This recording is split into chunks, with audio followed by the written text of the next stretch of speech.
جو الزام تھا ہمارے اوپر کہ پیپلز پارٹی لسانی سیاست کرتی ہے، اور میں تو اچھا ہوا کہ آپ نے یہ سوال کیا. میں تو ان لوگوں سے پوچھنا چاہتا ہوں جنہوں نے شہری لوگوں کو بے وقوف بنایا ہوا تھا، خاص طور پر حیدرآباد میں لسانی سیاست کی بنیاد پر، کہ جی یونیورسٹی جو ہے وہ ہمارا نصب العین ہے. آپ نے دیکھا کہ 12 سال گورنر اس پارٹی کے رہے، وہ ہم سے ناراض ہوتے تھے اچھی اچھی وزارتوں کے چکروں میں، یونیورسٹی کے چکروں میں کبھی بھی انہوں نے حکومت سے باہر نہیں آئے. کالی موری کالج کو کنورٹ کر دیا ہے ہم نے یونیورسٹی میں، 4 ڈپارٹمنٹس ابھی بھی یونیورسٹی کی ہیں. ہم نے 200 ایکڑ زمین لے لی ہے صوبائی حکومت نے لاسٹ جب ہماری حکومت تھی، اور اس پہ انشاءاللہ نئی بلڈنگ بنے گی، اور یہ یونیورسٹی کا مطالبہ حیدرآباد کا پیپلز پارٹی نے پورا کیا. الیکشن کیمپین کے حوالے سے چیئرمین بلاول بھٹو زرداری صاحب یہ کہہ رہے ہیں، دوسرے صوبوں میں کہہ رہے ہیں، اور دوسرے صوبوں میں اپنا ایک متحرک کردار ادا کر رہے ہیں کہ ہم پورے پاکستان کو سندھ بنا لیں گے، سندھ کی طرح ترقی دیں گے. تو اس پہ ایک عجیب ہمارے اوپر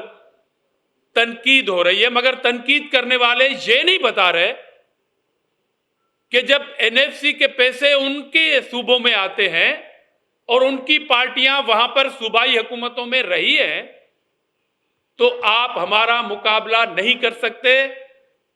میں نے پہلے بھی کہا تھا، میں آج بھی کہہ رہا ہوں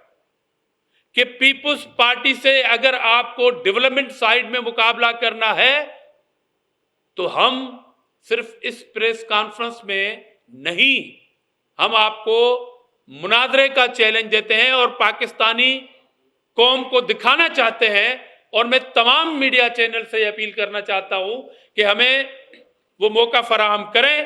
تاکہ پیپلز پارٹی یہ ثابت کرے دوسرے صوبوں کے عوام کے سامنے کہ سندھ میں ہم نے کتنی ڈیولپمنٹ کی ہے. اور انشاءاللہ تعالیٰ آنے والے دور کے اندر جب پرائم منسٹر بلاول بھٹو زرداری صاحب بنیں گے تو ہم وہی ترقی پورے پاکستان میں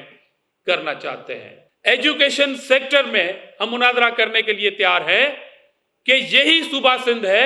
اسی این ایف سی کے پیسوں سے 7 کیڈٹ کالج ہم نے بنا کے رن کر دیے ہیں، جس میں سے 2 فیمیل کیڈٹ کالج ہیں، جس میں ایڈمیشن جب کوئی بچی لیتی ہے تو وہ شروع میں فیس اس کے پیرنٹس بھرتے ہیں، باقی گورنمنٹ پیڈ کرتی ہے. کھاد کی شارٹیج کو، یوریا کی شارٹیج کو، بلیک مارکیٹنگ کو ختم نہیں کیا گیا تو پیپلز پارٹی کاشتکاروں سے مل کے، کسانوں سے مل کے ایک بار پھر دھرنے دینے جا رہی ہے، اور انشاءاللہ ہم دیں گے. سے زیادہ سیٹیں لینے والی پارٹی پاکستان پیپلز پارٹی ہوگی. دیکھیں، اجتماعی طور پر ناموں کی بڑی لسٹ ہے ہمارے خلاف اتحاد کرنے والوں کی، مگر گراؤنڈ پر ان کو آپ لالٹین لے کے اگر ڈھونڈیں گے بھی نظر نہیں آئیں گے. میں وثوق کے ساتھ کہہ سکتا ہوں کہ ان تمام پارٹیوں کے پاس ایک دوسرے سے اتحاد کرنے کے باوجود پولنگ ایجنٹ بھی نہیں ملیں گے، اور یہ اتحاد ہمارے خلاف ہوتے رہے ہیں، ماضی کا حصہ ہے. اور جب یہ سارے لوگ ایک دوسرے سے اتحاد کر رہے ہیں، جس میں ہمارے قوم پرست دوست بھی شامل ہیں، تو اس بات کی دلیل دے رہے ہیں کہ پیپلز پارٹی ایک حقیقت ہے جس کا مقابلہ وہ کر نہیں سکیں گے. اس لیے وہ آپس میں بے روزگاروں کے ٹولے کے حوالے سے ایک ملاقاتیں ہو رہی ہیں ان کی. میں تو خوش ہوں اس بات میں کہ بجائے ہم انڈیویجول ایک ایک کر کے کسی کو شکست دیں، اجتماعی شکست دے گی پیپلز پارٹی 2024 کی الیکشن میں. اور 2024 کا جو سال ہے وہ